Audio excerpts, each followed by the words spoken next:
Hi, I'm Kent the Deck Chef Whitaker, and today we're going to be talking about how to grill pork ribs using a dry rub.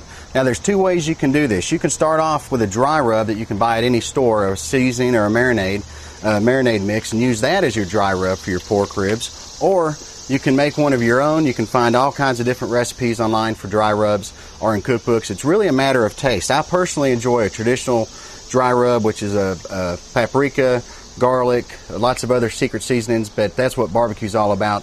They like to keep secrets. So whether you use your own dry rub or whether you buy one from a store, it doesn't really matter. Now what we're doing with the pork rib here is basically starting out with any store-bought pork rib. Now some people will cut off the end right here, and some people will cut it right here along the rib line to make a prettier rib. But I'm all about getting it on the grill, ready to go with as little effort as possible, and that way more people are likely to try it at home. So you can cut this off here, cut it off here if you want to, and you can also remove some of the fat as you go. It all depends on the rib that you have. And once you have your rib cleaned up, we're going to rub it down with our rub and get ready to put it on the grill. It all depends on the rib you buy, whether you want to remove some of the fat. What you want to do is look for some of the fat that might build up. Just get rid of some of this. Use a knife that you're comfortable with, nice and sharp. Put that to the side. Trim off what you want, flip the rib over, and do the same thing to the back. Get rid of this right here. Get rid of all these pieces. And also, look for the membrane. Now all this is going to render off pretty good as you cook it on the grill, so you don't have to be too picky. Just get the big pieces off. Some people also cut off this little flap right here, or this little flap, and they use it as a snack as they're grilling, but you don't have to do that. Next thing we're going to do is get rid of the membrane.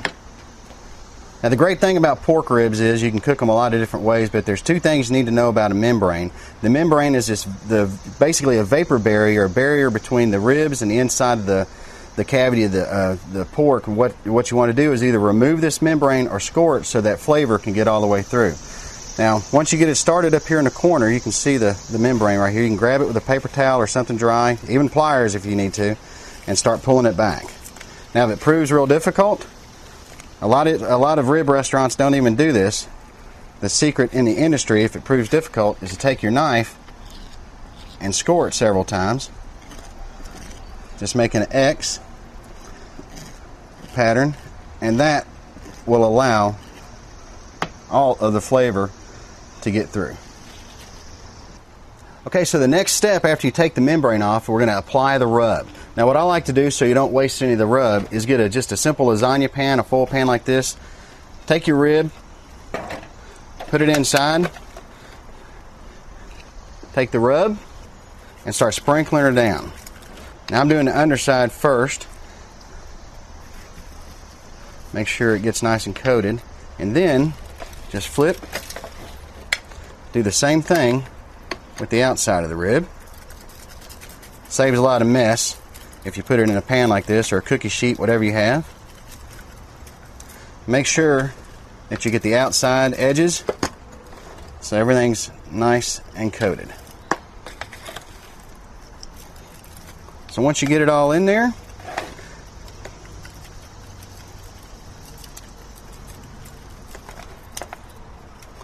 much as you like. Now I like to use a rub with a little bit less sodium in it because I don't want all that extra salt in the flavor of the rib. So I've got her rubbed down there nice and even, and then I'm going to let it rest for about an hour or so in the refrigerator and let that sink in until we're ready to put it on the grill. Okay, we've got the ribs out of the refrigerator. They've been hit with our dry rub. Now, today I'm using a gas grill. Every grill's different, so I'm not going to assume that you have a different kind of grill or any kind of grill you have, whether you use charcoal or gas, it's all right. And I prefer using wood chips on a lot of my grills. If you have a wood chip burner or wood chunks in a charcoal grill, just depends on what you have. Add a little bit extra smoke flavor to it. So we got the ribs ready to go. All we're going to do, we've let that sink in pretty good. Going to hit the grill with a little bit of non-stick spray. Got her going, it's nice and warm. Bring the ribs over. And what we're going to do in this is simply sear the side of the ribs for a few minutes on both sides. I'm going to start off with the top. And what we want to do is sear this a little bit on both sides. Depends on your grill, depends on the heat you have going, but anywhere between 5 and 15 minutes per side just to get a nice glazed golden color. All right, what we got is the ribs are nice and charred on both sides. Not burnt, just nice and golden and sealed up with flavor. But what we're going to do is take a little apple juice and apple vinegar.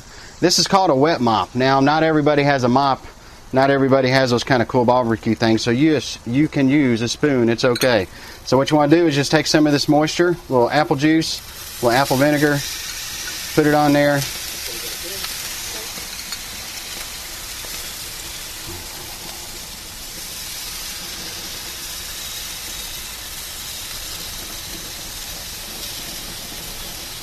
that all right? And the next step is to wrap these babies up in some foil. What you want to do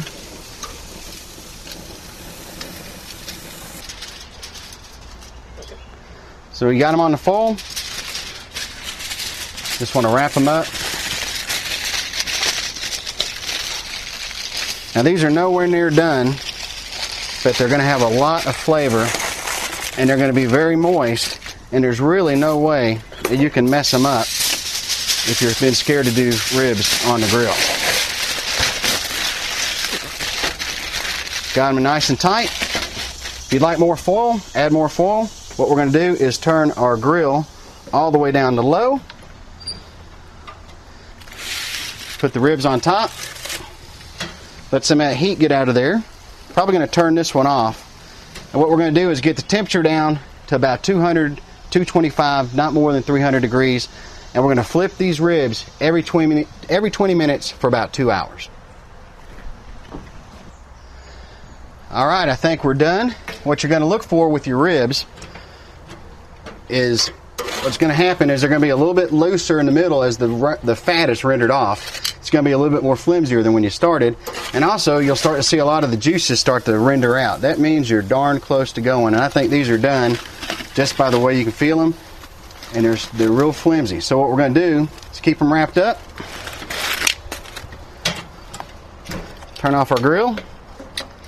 And all we got to do is let these babies rest for about 5-10 minutes. Let the juices settle in, and then it's time to eat some dinner. Okay, the ribs have sat for about 5 or 10 minutes. All the juices are evenly distributed. What we're going to do is get them out of this foil because I am hungry.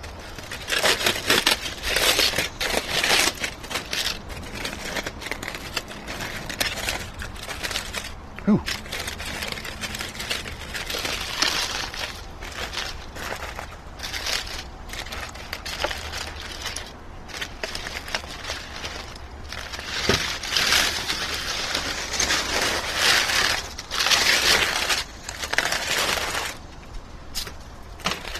So here we have our finished rib. Before you serve them, give them another little sprinkle with your dry rub.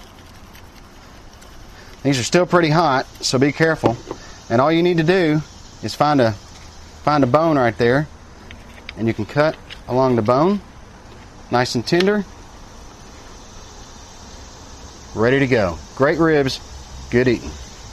All right, this has always been a favorite recipe for readers of my cookbooks, and it's one of mine too. You can find out more information about me, Kent the Deck Chef Whitaker, at thedeckchef.com, and more information on how to cook these ribs.